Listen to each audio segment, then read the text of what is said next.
बहुत बहुत धन्यवाद श्री अरविंदो सोसाइटी का कि आप लोगों ने ये जानने की कोशिश की उत्तराखंड सरकार द्वारा कोविड के समय क्या क्या काम बच्चों तक एजुकेशन पहुंचाने में किया गया।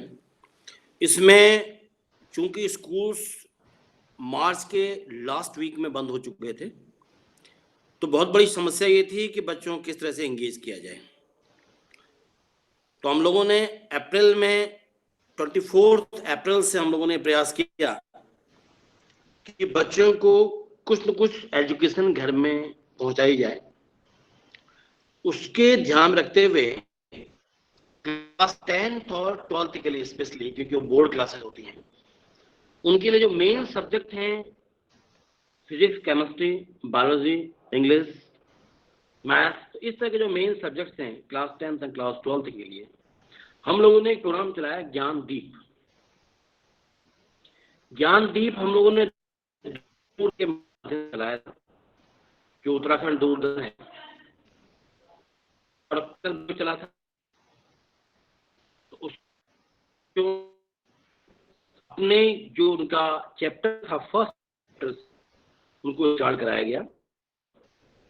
हमारे जो खुद के टीचर हमारे शिक्षक हैं, उनके कोविड टाइम पर जो हमारे स्टूडियो हैं 4 स्टूडियोज जो गवर्नमेंट के हैं, उसमें आके उन्होंने अपने लेक्चर्स तैयार करे, उनके लेक्चर्स को शूट किया गया और उसके बाद जो हमारे वहाँ के प्रोजेक्ट मैनेजर थे या हैं, उन्होंने उसको लेके पर डे उनका भी रिस्क था, उसको लेके उन्होंने दूरदर्शन को दिया। और 24 अप्रैल से हमारे मुख्यमंत्री जी आदरणीय श्री त्रिवेंद्र रावत जी के नेतृत्व में और हमारे शिक्षा मंत्री जी तथा हमारे सचिव साहब के में बच्चों की शिक्षा, आइदर इसको आप डिस्टेंस लर्निंग कहिए या जो भी नाम दीजिए, हमने इसको स्टार्ट कराया। इसका फायदा ये मिला कि बच्चों ने दूर दराज से देखे, क्योंकि हम ये मानते हैं कि टीवी लगभग होता है, लेकिन मुझे ये भी देखने को मिला, इधर भिकियासैन एक जगह पड़ती है अल्मोड़ा जिले में, वहाँ एक गांव में बहुत कम टीवी थे, तो एक टीवी में डिस्टेंस रख के बच्चों ने सोशल डिस्टेंसिंग करके 5-5, 6-6 बच्चे एक साथ मैंने पढ़ते हुए देखे हुए हैं। उन्होंने टीवी कहीं ऊंची जगह में रखा और बच्चे वहां पर टीवी से पढ़ाई कर रहे थे। तो बहुत बड़ा इसका एक हमको मिला,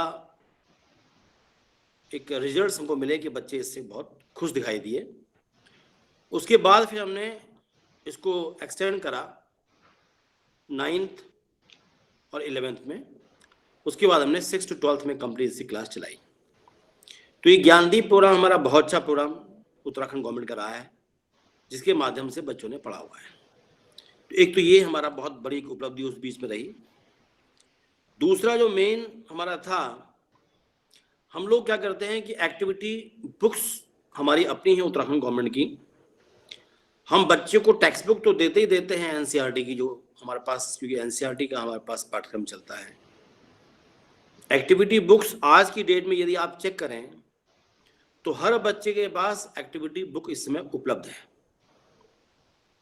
चाहे स्कूल बंद है या कुछ क्लासेस जो खुली भी हैं अभी कुछ दिन से, लेकिन हर किसी के पास 1st to 8th में हर किसी बच्चे के पास एक्टिविटी बुक उपलब्ध है। तो एक्टिविटी बुक कैसे मिली, मैं आपको देखिए बड़ा अच्छा एक वाकया बताऊं कि चूंकि आपको पता है कि मिड डे मील हर बच्चे को देना होता है, 1 से 8 के बच्चे को, वो बच्चे का अधिकार भी है। और उत्तराखंड गवर्नमेंट एक ऐसी, इन्होंने बहुत ज्यादा प्रयास हमारी सरकार ने किया कि हर बच्चे को मिड डे मील मुहैया कराया गया। उसका जो कन्वर्जन कॉस्ट उसकी होती है, कुकिंग कॉस्ट, वो उसके खाते में डाली गई, अकाउंट में डाली गई या उसको कैश दी गई। और दूसरा जो उसका दूसरा इशू था कि उसको चावल मिलना है, तो चावल बच्चे को या उसके गार्जियंस को का पालन करके, सैनिटाइजर का उपयोग करके, मास्क ला के उन बच्चों को उनके गार्जियंस को वितरित किया गया 15-15 दिन का एक साथ। तो उसी दिन एक्टिविटी बुक भी बच्चों को दी गई। यदि कुछ बच्चे ने एक्टिविटी बुक में कुछ काम किया हुआ है, टीचर को चेक कराना है, तो उस दिन लाके टीचर्स ने उसको चेक भी कर दिया, जिससे मालूम चला कि बच्चे वाकई में कुछ न कुछ काम कर रहे हैं, बच्चे कहीं ना कहीं एजुकेशन सिस्टम में एंगेज्ड हैं। दूसरा, एक टीचर्स ने अपने प्रयास से, मैंने कई जगह देखा हुआ है, बहुत अच्छा टीचर्स ने खुद में किया हुआ है कि टीचर्स ने वर्कशीट्स तैयार करी, वर्कशीट तैयार करके बच्चों को भेजी, क्योंकि पहाड़ी एरिया है, पहाड़ी एरिया में इंटरनेट सुविधा बहुत कम जगह उपलब्ध है, और जहां उपलब्ध है भी तो बच्चों के पास स्मार्टफोन्स नहीं है। अगर मैं सेकेंडरी लेवल की बात करूं तो 66% बच्चों के पास स्मार्टफोन्स हैं, और अगर हम बात करें प्राइमरी और जूनियर की बात करें तो केवल 20-25% बच्चों के पास ही उपलब्ध हैं। तो हम ये नहीं कह सकते कि हम ऑनलाइन में हमने बहुत बड़ा काम किया है, या कोई भी ऑर्गेनाइजेशन ये नहीं कहता कि हमने ऑनलाइन एजुकेशन में बहुत अच्छा काम किया हुआ है। तो किस तरह से बच्चे को पढ़ाया जाए, तो टीचर्स ने वर्कशीट भी दी हैं, और इसकी कुछ हमारे जो सम्मानित जो हमारे मीडिया हैं, मीडिया के हमारे लोग हैं, उन्होंने इसको बहुत अच्छा मीडिया ने भी दिया था। पौड़ी जैसे हमारे सुदूरवर्ती क्षेत्रों में टीचर्स ने 30,000 बच्चों को, 30,000 बच्चों को उन्होंने वर्कशीट दी हुई है। ये तो मैं एक उदाहरण बताया हूँ, ये चीज़ हर जगह हुई है, क्योंकि मैं फील्ड में भी हूँ, मेरे पास और भी चार्ज हैं, तो मुझे टीचर्स भेजते रहते हैं, तो मैंने खुद ये चीज़ देखी हुई है। इसी प्रकार से रुद्रप्रयाग में किया इन लोगों ने काम। इधर जो धारी ब्लॉक है, नैनीताल का इंटीरियर एरिया है, वहाँ भी जो है टीचर्स ने खुद से बना के वर्कशीट डिस्ट्रीब्यूट किए बच्चों को, और जिस दिन बच्चे के मदर फादर उसके लिए मिड डे मील का राशन लेने आए थे, तो उस दिन उन्होंने उसको चेक भी कराया हुआ है। तो इस तरह से काफ़ी कुछ काम टीचर्स ने किए हुए हैं। इसी प्रकार से व्हाट्सएप ग्रुप तो जहाँ जहाँ अवेलेबिलिटी थी वहाँ पर व्हाट्सएप ग्रुप बच्चों के साथ बने हुए हैं। अब देखिए प्रॉब्लम भी है, घर में एक ही मोबाइल है, बिल्कुल, और उसके भाई बहन भी हैं, या उसके मम्मी पापा जो हैं अपना मोबाइल लेके कहीं काम में चले जाते हैं, तो फिर शाम को उनको बच्चों को मोबाइल मिल पाता है, ये भी इश्यूज है। लेकिन कहीं पर भी ये कोशिश की गई कि हम लोग इसको यूज़ करें, और जो हमने दूरदर्शन में जो हमने अपने रिले किया था, हमने टेलीकास्ट करवाया था, तो उनको भी हमने प्रयास करा कि यूट्यूब में हम लोग उसको डाल दें। यदि आप यूट्यूब में जाएंगे, ज्ञानदीप प्रोग्राम यदि आप उसको सर्च करेंगे, ज्ञानदीप उत्तराखंड, तो आपको यूट्यूब में हमारे सारे लेक्चर्स आपको मिल जाएंगे, ये भी आप कर सकते हैं। तो हमारे लेक्चर वहाँ भी उपलब्ध हैं, और बच्चे कभी किसी समय 24/7 जब चाहें तब उसको देख सकते हैं। दूसरी बात ये हुई कि हमने एक प्रयास और किया कि मैं लगातार वेबिनार के माध्यम से टीचर से भी, प्रिंसिपल से भी कई बार मैंने प्रयास किया जुड़ने का, और जुड़े भी टीचर्स हमसे, तो उनसे भी मैंने उनका फीडबैक लिया कि क्या वो कर रहे हैं। और एक हमने और किया, हमने खुद एक प्रेजेंटेशन तैयार किया था, क्योंकि मैं additional director secondary education Kumaon Mandal भी हूँ, तो मैंने इसीलिए वहाँ से मैंने एक प्रयास ये किया है कि हम टीचर्स को, प्रिंसिपल को प्लेटफॉर्म पर कम से कम उपलब्ध करा दें। हमने ये उनको कई सारी साइट्स दी, कई सारे हमने उनको लिंक्स दिए कि इन लिंक के माध्यम से मैथ्स है, इंग्लिश है, या कोई भी सब्जेक्ट है, उसको वो लोग वहाँ पर बच्चों को लिंक दे सकते हैं, जहाँ पर अवेलेबिलिटी है, जहाँ पर स्मार्टफोन से, जहाँ पर नेट चल रहा है, तो वहाँ पर कम से कम बच्चे इसको कर लें। और जहाँ पर नहीं चल रहा है, तो टीचर्स यदि कहीं पर ऐसी जगह पर हैं, या टीचर्स के पास सुविधा उपलब्ध है, तो वो उसको डाउनलोड करके उसको एक अन्य माध्यमों से बच्चे को जो उसको उपलब्ध करवा दें। तो कुछ न कुछ हम लोग इसमें काफ़ी कुछ काम इसमें करते रहे थे। और ये भी मैं बताऊं आपको कि हमारे जो ऑफिस के हमारे मेरे साथ में जो लोग लगे हुए हैं, आपको ये जान के बड़ी हैरानी होगी कि जब पूरा सिस्टम बंद था, तो केवल हम लोग पासेज लेके इधर उधर घूम रहे थे। हमारे साथ में जो हमारे स्टूडियो है, स्टूडियो के जो भी हमारे टेक्नीशियंस हैं, टेक्निकल पर्सन्स हैं, या उनके स्टूडियो की मैनेजर हैं, ये लगातार हमारे साथ जो है घूम रहे थे, जिससे कि हम लोग बच्चों को कुछ न कुछ करने में, हम लोग कुछ न कुछ दे सकने में हम लोग कामयाब रहे। हमारे सेक्रेटरी सर हैं, कभी भी उन्होंने ये नहीं कहा कि भाई ये नहीं करना है, एकदम उन्होंने बुला लिया, घर ही पर बुला लिया, या ऑफिस में कहीं भी हैं, जहाँ भी हैं वहाँ बुला के उन्होंने वहीं पर हमको परमिशन दे दी, और लगातार हम लोग काम करते रहे।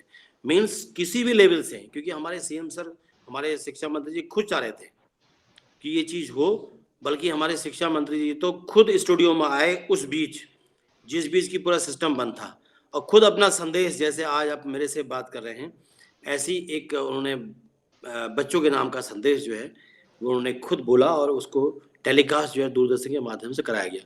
कहने का मतलब मेरा, मैं इतनी चीज़ आपको इसलिए बताना चाह रहा हूँ कि एक ओनरशिप इसमें दिखती है गवर्नमेंट की, पॉलिटिशियंस की जब जो ओनरशिप होती है वो इसमें दिखाई देती है कि उनको कहा नहीं मेरा डिपार्टमेंट है और मुझे ऐसा करना है। इसी प्रकार से जो जब से हमने जिसमें हमने दूरदर्शन का प्रोग्राम स्टार्ट किया था, तो उस समय सीएम सर ने स्पेशली जो इंफॉर्मेशन डिपार्टमेंट होता है उसको फोन करा था कि आप फ्रंट पेज में, अखबार के फ्रंट पेज में एडवर्टाइजमेंट लगाए कि इस जगह पर, जैसे टाटा स्काई है या वीडियोकॉन है या एयरटेल है या सिटी केबल है या डिश टीवी है, डीडी है, कहाँ पर किस चैनल में आएगा उसका एडवर्टीजमेंट दे दो। और फ्री ऑफ कॉस्ट हमारे माननीय मुख्यमंत्री जी ने सूचना विभाग से ऑर्डर करे और उन्होंने इसको फ्री ऑफ कॉस्ट जो है हर उसमें डाला। तो इस तरह से हम लोगों ने इसका एडवर्टाइजमेंट भी कराया, क्योंकि अगर हम लोग यहाँ पर खाली हम लोग दे देते, हमने टीवी में देना शुरू कराया लेकिन किसी को पता ही नहीं है, तो ये तो उसका तो पर्पस भी सॉल्व नहीं होता। क्योंकि जो अखबार है, अखबार एक ऐसा माध्यम है जो कि दूर दूर तक जाता है और लोग उसको पढ़ते हैं। और कोरोना काल में तो पढ़ने के लिए कुछ था भी नहीं अखबार के अलावा, अखबार मिल जाए तो फिर लोग पढ़ते ही थे उसको, बच्चे भी पढ़ते थे। तो इस तरह से बच्चों तक हमारी बात पहुंची, गार्जियंस तक बात पहुंची गवर्नमेंट के, और गवर्नमेंट के पूरे प्रयास से जो है ये हम लोग ये सब कुछ करने में सफल रहे। हमने जून में वो हर जगह पहुंच चुकी हैं। क्लास 1 टू क्लास 8 के लिए हमारी एक्टिविटी बुक पहुंची हैं। और दूसरी बात, मैंने वर्कशीट वाली बात मैंने आप बताई। हाँ। वर्कशीट काफी ज्यादा अभी अब आजकल तो बल्कि छप भी रही हैं। आजकल तो हमने एक ऑर्डर भी जारी कर दिया है वर्कशीट्स के लिए, स्पेशली उसको प्रिंट करा के बच्चों को भिजवा रहे हैं। ये भी काम हमारा हुआ है। तो इससे जिन बच्चों को ऑनलाइन नहीं मिल पाया है उसको ऑफलाइन भी हमने करवाने का प्रयास में किया हुआ है। दूसरी बात देखिए क्या होता है ना, अगर टीचर बच्चों के साथ फ्रेंडली है, बड़ा मैं बहुत सिंपल बात बताऊं, अगर टीचर बच्चों के साथ फ्रेंडली है, ओनरशिप की भावना हर किसी में है। मेरा विद्यालय, जैसे हम कहते हैं ना मेरा घर, मेरा घर होता है तो हम अपने घर को बहुत सजाते हैं, अच्छे उसमें हम लोग जो है बाहर से जहां भी आप घूमने जाते हैं वहां से अपने घर के लिए बहुत अच्छा चीजें लेके आते हैं। इसी प्रकार से यदि हम पे भावना होगी मेरा स्कूल, मेरे विद्यार्थी, ये कई लोगों पर होती है, टीचर्स पर लगभग होती है, तो वो लोग जब ये भावना लेके चलते हैं, पूरी ट्रेनिंग्स इस पर होती है, मोटिवेशनल ट्रेनिंग्स होती हैं, ये जब होती हैं तो टीचर ये जरूर करता है। फिर कुछ आपके जब अरविंदो सोसाइटी जब से आई हुई है तब से भी टीचर्स पर ये भावना जुड़ी हुई है, भाई जो हम नहीं कर पाए तो कुछ आपने किया होगा। तो हर किसी एनजीओज के, हर किसी टीचर्स के, गवर्नमेंट के सिस्टम के मिले जुले प्रयास से कुछ न कुछ करने में हम लोग सक्षम रहे। देखिए ना, हमको बाधाएं इसलिए नहीं आई कि हमारे सचिव सर ने, हमारे पास पासेस नहीं थे, ठीक है, मेरी गाड़ी को तो कोई नहीं रोकता, कोरोना काल में पास नहीं मिलने में बहुत परेशानी हो रही थी। हमारे सेक्रेटरी सर ने यहाँ के डीएम साहब से, यहाँ के एडीएम तक को सर ने बात करी, पासेस बनवाने के लिए फोन करे। तो ये हमारे सेक्रेटरी सर का कमिटमेंट को शो करता है। तो फिर हम दूरदर्शन में गए, दूरदर्शन ने भी हमको बहुत सहयोग किया, मैं उनका भी आपके माध्यम से बहुत धन्यवाद अदा करना चाहता हूं कि उन्होंने भी किया। तो होता क्या है कि दूरदर्शन में एक सिस्टम है, उनका एक प्रोटोकॉल्स है। प्रोटोकॉल है कि सबसे पहले आपको आपके चेहरे का थोड़ा ठीक ठाक किया जाएगा, क्योंकि वो भी टीचर्स ने पहली बार देखा था। तो जब वहां पर गए वो लोग तो उनको पहले रेडी किया गया, उनके अपने प्रोटोकॉल्स हैं, वो भी उनके लिए एक अच्छी लर्निंग थी। तो एजुकेशन का वो भी एक पार्ट है, वो उस मामले में भी एजुकेट हुए, तो टीचर्स को भी सीखने को मिला है और टीचर्स उसमें बहुत ज्यादा मोटिवेट भी हुए। ऐसा नहीं कि मोटिवेशन उनका ही मोटिवेशन लेवल बढ़ा है। देखिए ऐसा होता है कि मेरा सबसे अच्छी बात तो ये रही कि जब हमने टीचर्स को बुलाया तो कुछ टीचर्स के कंटेनमेंट जोन बने हुए थे जहां रहते थे, तो ये तो अब मुझे उनको तो बुलाना था नहीं, वो मुझे बार बार फोन करे, सर हम किस तरह से आ जाएंगे, सर किसी न किसी तरीके से हम आ जाएंगे। तो मुझे अच्छा लगा कि कम से कम ये टीचर, एक यहाँ पर टीचर है